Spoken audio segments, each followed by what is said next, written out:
Welcome to Math Park. In our park, today we are going to learn about grade 9 topic number system. And in number system, we are going to learn about irrational numbers.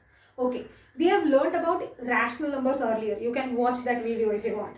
So rational numbers are the numbers which can be written in the form of P by Q, where P and Q are integers and Q is not equal to 0. So just reverse of that, irrational numbers are the numbers which cannot be written in the form of P by Q. P and Q are integers and Q not equal to 0. Okay, where P and Q are integers and Q is not equal to 0. In other way, we can say that rational numbers are the numbers which show non-terminating or non-repeating decimals. Non-terminating or non-repeating decimals. Rational numbers can be in the form of root m or cube root of n, where m is a positive integer, and m cannot be a perfect square. So why it cannot be a perfect square? Suppose I take root of 9 and root of 9 is equal to 3, and 3 can be written in the form of 3 by 1. So this becomes a rational number. So that is why irrational number is in the form of root m, where m cannot be a perfect square. And it also can be in the form of cube root of n. Where n is a positive integer and n cannot be a perfect cube. Okay, for example, if I take a cube root of 27, right? 27 is a perfect cube. I get the answer as 3. Again, it can be written as 3 by 1. So this cannot be a irrational number. So remember, irrational numbers are the numbers which cannot be written in the form of P by Q, or you can say they are non-terminating, non-repeating decimals. They are in the form of root m or cube root of n, where if it is root m, m cannot be a perfect square, and if it is cube root of n, n cannot be a perfect cube. Understood? Okay. Let us take an example. Suppose you are asked to write one irrational number between 2 and 3.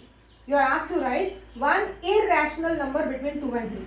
So as we have seen that irrational numbers are non-terminating and non-repeating decimal. So infinite irrational numbers can lie between two rational numbers. So if I have to write one example, I can have 2.01 0 0 1 0 0 0 1 0 0 0 0 1. It goes on. So here you can see no pattern is repeated and it is not ending. Okay, non-terminating means the decimal goes on continuing, it does not end. And non-repeating, none of the digits are being repeated. So understood about irrational numbers? Okay, furthermore, in irrational numbers we will learn how to rationalize the denominator. So we will learn how to rationalize the denominator. So let us take one question, children. Frequently asked questions also we will be taking. So if you have any doubt, you can also put in the comment box. So let me take one easy question. For example, the question is, so we are learning rationalizing the denominator. Rationalizing the denominator. Okay.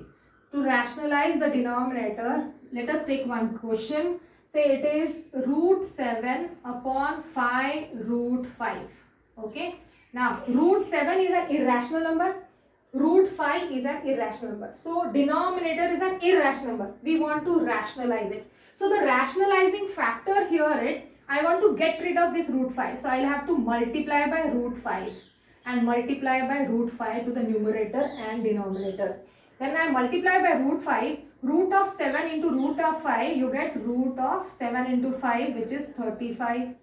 And root of 5 into root of 5 is 5. So we get 5 into 5. So the final answer is root 35 upon 25.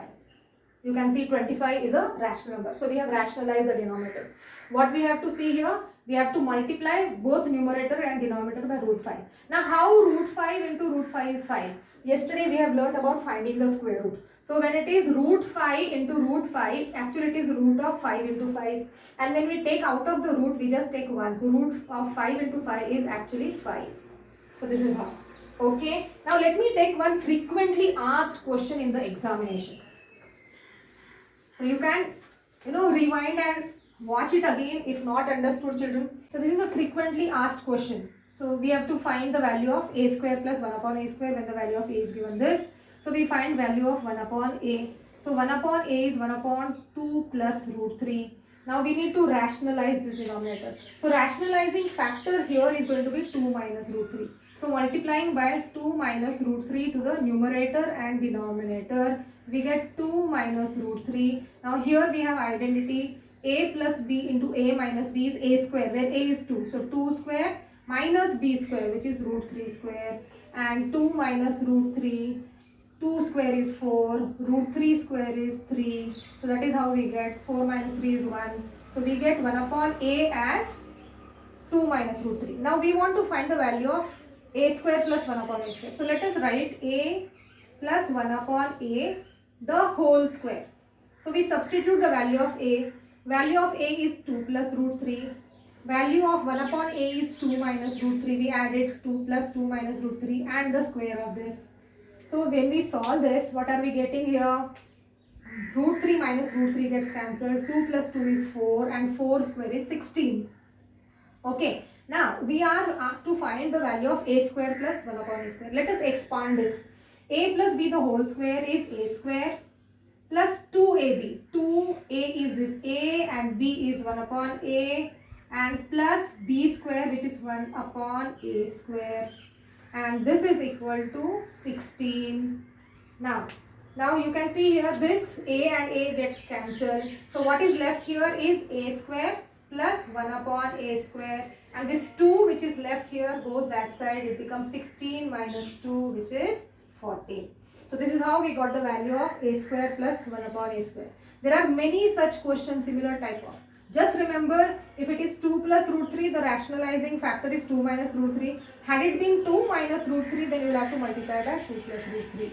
This is how we rationalize the denominator. Many questions are there, children. You can keep posting, ask me the doubts. I am there to help you.